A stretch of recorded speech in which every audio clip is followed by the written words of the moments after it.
What's up everyone, Eric Rossi, the guy with the eye here, and I wanted to compare the Fuji X100F, one of the hype cameras of 2017, to the Ricoh GR II, something that came out that I picked up in late 2016 that I've been super impressed with.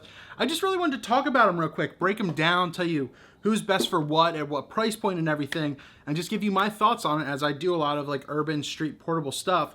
And I own the Ricoh GR II. The Fuji X100F is on loaner from B&H. They're just helping me out by giving this to me. I'm not being paid for this at all. But here's my honest thoughts about both cameras and which I think is better for what I do. You can judge on your own from how you guys shoot. I've got full reviews for both of these cameras. I'll link those down below in the description and I'll pin them to the top post above. So check all those out in depth. Now I'm going to start off with the video because that's probably the least exciting.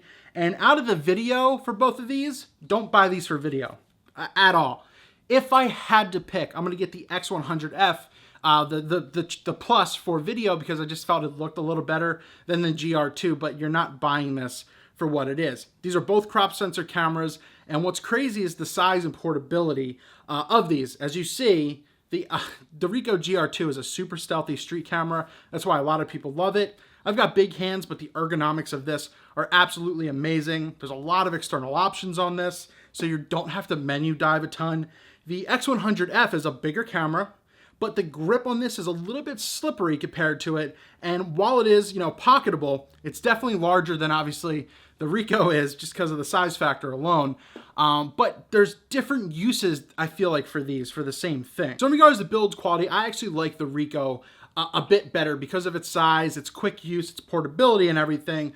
I think that I like this size factor better, and the fact that it's a full crop sensor is in this camera absolutely baffles my mind. And I do like the layout, everything a bit better. This adjustment dial back here that I talked about in my review is actually a huge help for this, as you can click it in and access different settings across the board that you can easily get to. Now, the one thing I'll say is this isn't the most fast autofocusing camera in the world. It does a decent job, but it's not the best. I usually use a snap focus. That way I preset the distance, 1 meter, 1.5 meters, 2 meters. So that way if I know I bring it up and take a photo, it's pre-focused to that. Now the X100F, and mind you, this is about a $600 camera. The X100F is $1,300. This is definitely a faster camera if you want to rely on autofocusing. I'm not going to say significantly. This still, at times, didn't lock on as quick, but this is a little bit more reliable for autofocusing. So if you want to bring it up, something like that, boom. I will say though, and I touched upon this in my review, this is a super sensitive shutter right here. So if you're trying to autofocus, go halfway, you might start taking photos by accident. What I recommended in the review as well is that you set this front dial here to your autofocusing, and that way you could just use your shutter to be a shutter. Now on the back of this, the Ricoh GR II, you already have an autofocusing switch that you can use for back button autofocusing, and you can use your shutter as well. The other things are the layouts, the designs, and everything in there. The Fuji definitely did a better job putting the external knobs and dials on there, so that way you could do things. The cool thing is, it being kind of like a mini X Pro 2, is like the ISO dial. You take it here, you lift it up, and you can move it and change your ISO. It's not the most practical thing in the world, and you can like remap that and everything. But on here, I like it better even though it doesn't have all the dials. This is just a more simple camera for the user. It doesn't make you less professional. It doesn't make you more amateur or anything. It's just more, I'll say, dumbed down to use this compared to this. But if you know what you're doing and you have the eye, you can get the job done with both. So the other big difference is the lens that comes with it. They're both fixed. This is an f2.8 28mm lens. This is a 23mm f2 lens, and the X100 line has had this lens for a while. The big thing right here is 24 megapixels versus 16 megapixels. And it's interesting, the RAW in here are naturally DNGs, so they work very well with Adobe. I made a video talking about DNG type RAWs versus other type of RAW files. I'll link that down below if you want to learn more. But this is more or less the RAW from Fuji. So they're RAW photos. You can do as you want with them. You can play with those if you like RAW. But if you want to rely on JPEGs, I feel the best JPEGs come out of the Ricoh GR II. Now, some of the best black and white photos that you can edit with, absolutely amazing. I don't know, the quality is just so different, and I covered a lot of that in the review. Now, that's not to say that this doesn't give good JPEGs as well. I did find it's a pretty sharp out of the box, so you can turn that down a little bit, make it a little bit more neutral if you want to rely on that. But overall, both are phenomenal cameras. Now, the other thing with this is a lot of people like a viewfinder. This Ricoh does not have a viewfinder.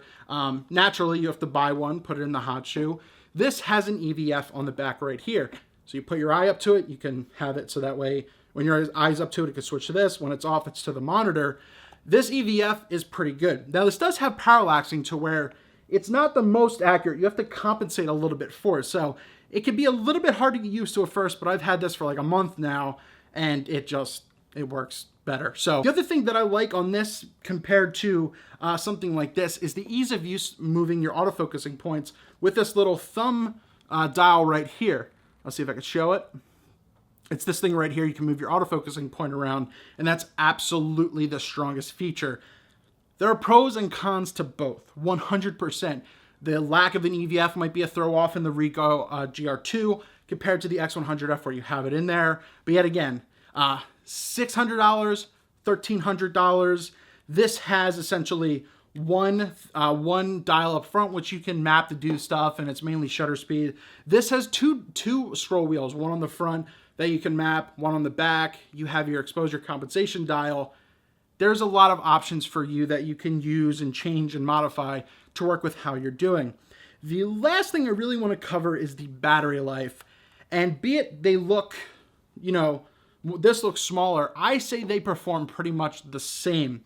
If anything, I feel like the Ricoh even beat it out a little bit in battery life, but I didn't have to charge this camera in like a month.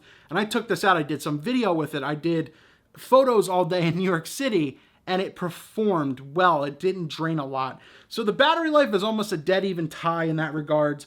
And for $1,300, you better get good battery life out of that. But if you think about the Ricoh GR II, this battery works very, very well. Really, to come to the conclusion, it just comes down to what you want.